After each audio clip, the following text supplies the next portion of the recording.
तो दोस्तों आपका स्वागत है आपके अपने YouTube चैनल ब्रिलियंट क्लासेस भलसुमिया में। तो आज फिर हम आप लोग के लिए लेके आ गए हैं बायोलॉजी के बहुत ही महत्वपूर्ण टॉपिक उत्तक के बारे में। उत्तक के बारे में आज हम लोग समझेंगे। ये आपका जो है जंतु उत्तक और ये पादप उत्तक सबके बारे में हम लोग समझेंगे। बहुत ही इंपॉर्टेंट टॉपिक है, वीडियो को पूरा देखिएगा।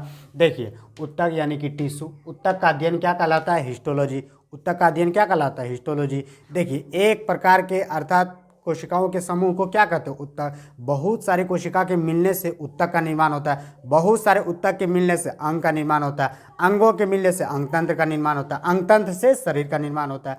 तो कोशिकाओं के समूह को क्या कहते हैं? उत्तक कहते हैं। याद रखना है। देखिए, जंतु उत्तक मेनली 4 प्रकार के: पेशी उत्तक, तांत्रिकी उत्तक, संयोजी उत्तक, उपकला उत्तक। पेशी उत्तक अर्थात मांसपेशी। पेशी उत्तक याद रखना है। हमारे शरीर में मांसपेशियों की कुल संख्या कितना है? 639। सबसे बड़ी मांसपेशी कौन है? ग्लूटियस मैक्सिमस, जिसे कुल्हा की मांसपेशी कहते हैं, सबसे बड़ी मांसपेशी है। सबसे छोटी मांसपेशी कौन है? स्टेपिडियस, मध्य कर्ण की कान की जो है मांसपेशी सबसे छोटी मांसपेशी है। तो मांसपेशियों की कुल संख्या 639। तो पेशी उत्तक कितने प्रकार के? मांसपेशी कितने प्रकार के? 3 प्रकार के: रेखी या इसी को ऐच्छिक मांसपेशी कहते हैं, अरेखी या अनैच्छिक मांसपेशी, और हृदयगत मांसपेशी। हृदयगत मांसपेशी मेनली हृदय में पाया जाता है और ये भी एक प्रकार का अनैच्छिक मांसपेशी है। ऐच्छिक मांसपेशी इसे रैखिक मांसपेशी भी कहते हैं। ऐच्छिक मांसपेशी वह मांसपेशी जो हमारी इच्छा के अनुसार काम करता है। देखिए, हाथ, पैर, गर्दन ये सब में ऐच्छिक मांसपेशी पाई जाती है क्योंकि इच्छा के अनुसार काम करता है। हाथ में ऐच्छिक मांसपेशी, जब चाहेंगे लिखेंगे, जब चाहेंगे मिटा देंगे, तो इच्छा के अनुसार काम करता है ऐच्छिक मांसपेशी।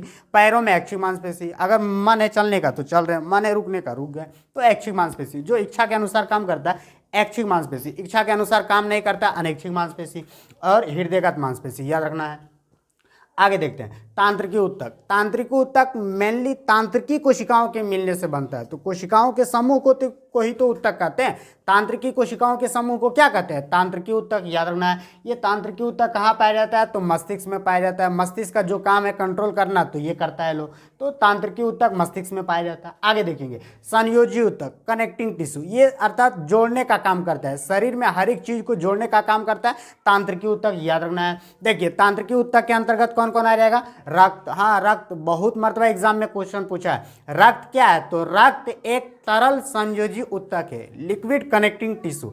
तो रक्त एक तरल संयोजी उत्तक है, याद रखना है। रक्त ब्लड जो है पूरे शरीर को जो है कनेक्ट करने का काम करता है, कनेक्टिंग का काम करता है, जो है जोड़ कर रखने का काम करता है। तो रक्त में कौन? रक्त क्या है? तो रक्त तरल संयोजी उत्तक है। लसिका या लिम्फ रक्त में ही होता है और ये जो पीला रंग का होता है इसमें भी कौन सा उत्तक पाया जाता है? तो संयोजी उत्तक। तो रक्त भी संयोजी उत्तक है, तरल संयोजी उत्तक। लसिका या लिम्फ ये भी संयोजी उत्तक है। हड्डी भी तो जोड़ने का काम करता है, एक दूसरे को जोड़ने का काम करता है। देखिए, हड्डी को हड्डी से जोड़ेगा तो लिंगामेंट, और हड्डी को मांसपेशी से जोड़ेगा तो टेंडन। हड्डी मांसपेशी से जुड़ा रहेगा तो इसे टेंडन कहते हैं। हड्डी अगर मांसपेशी से जुड़ा रहेगा तो इसे टेंडन कहते हैं। हड्डी हड्डी से जुड़ा रहेगा तो उसे लिंगामेंट कहते हैं। तो हड्डी भी तो एक प्रकार का जोड़ने का काम करता है। तो ये किस प्रकार के उत्तक की श्रेणी में आएगा? तो संयोजी उत्तक की श्रेणी में आएगा।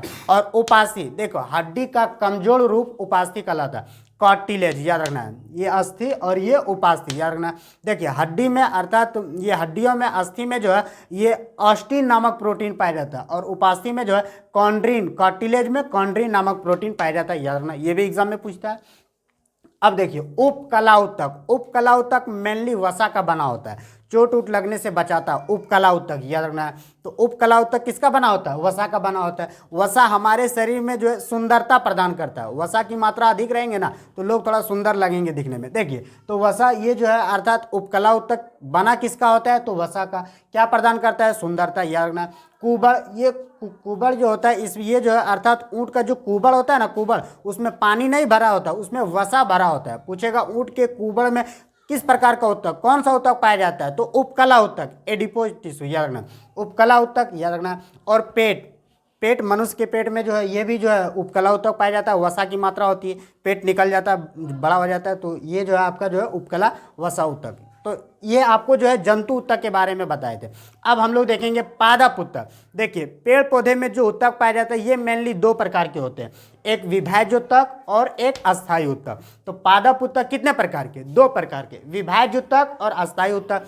विभाज्य ऊतक जिसमें विभाजन की क्षमता होती है और अस्थायी ऊतक इसमें विभाजन की क्षमता नहीं होती है। देखिए विभाज्य ऊतक तीन प्रकार के, शीर्षस्थ विभाज्य ऊतक, पार्श्व विभाज्य ऊतक और अंतर्वेशी विभाज्य ऊतक। इन तीनों में विभाजन की क्षमता होती है। शीर्षस्थ विभाज्य ऊतक जो होता है पेड़ पौधे में जो है शीर्ष वाले भागों में पाया जाता है, पत्तियों तनों में पाया जाता है और पेड़ पौधे की लंबाई में वृद्धि करता है। शीर्षस्थ विभाज्य ऊतक, शीर्षस्थ विभाज्य ऊतक पेड़ पौधे की लंबाई में वृद्धि करता है। पार्श्व विभाज्य ऊतक जो है पेड़ पौधे की चौड़ाई में वृद्धि करता है, पेड़ पौधे जो फैलता है चौड़ाई में वृद्धि करता है, पार्श्व विभाज्य ऊतक। और अंतर्वेशी विभाज्य ऊतक जो है पेड़ पौधे की पत्तियों में होता है और यही अंतर्वेशी विभाज्य ऊतक आगे चलकर जो है अस्थायी ऊतक का रूप धारण करता है। अब देखिए तो आप विभाज्य ऊतक के बारे में समझ गए, एग्जाम में क्वेश्चन पूछता है ये जो है शीर्षस्थ विभाज्य ऊतक, पार्श्व विभाज्य ऊतक और अंतर्वेशी विभाज्य ऊतक, इन तीनों में विभाजन की क्षमता होती है।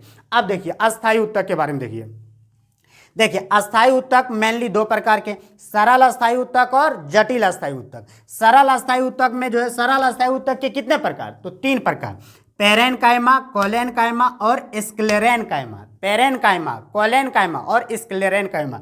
ये पेरेनकाइमा जो होता है मेनली पेड़ पौधे की पत्तियों में होता है, तना में होता है और प्रकाश संश्लेषण क्रिया के दौरान ये पेरेनकाइमा ऊतक जो होता है मदद करता है। तो पेरेनकाइमा जो होता है पेड़ पौधे में प्रकाश संश्लेषण क्रिया में मदद करता है। पेरेनकाइमा, इसी को मृदुतक भी कहते हैं, पेरेनकाइमा याद रखना। कोलेनकाइमा पेड़ पौधे में मेनली लचीलापन प्रदान करता है। कौन? तो कोलेनकाइमा याद रखना। और स्क्लेरेनकाइमा पेड़ पौधे में कठोरता प्रदान करता है, पेड़ पौधे में मजबूती प्रदान करता है। कौन? स्क्लेरेनकाइमा याद रखना।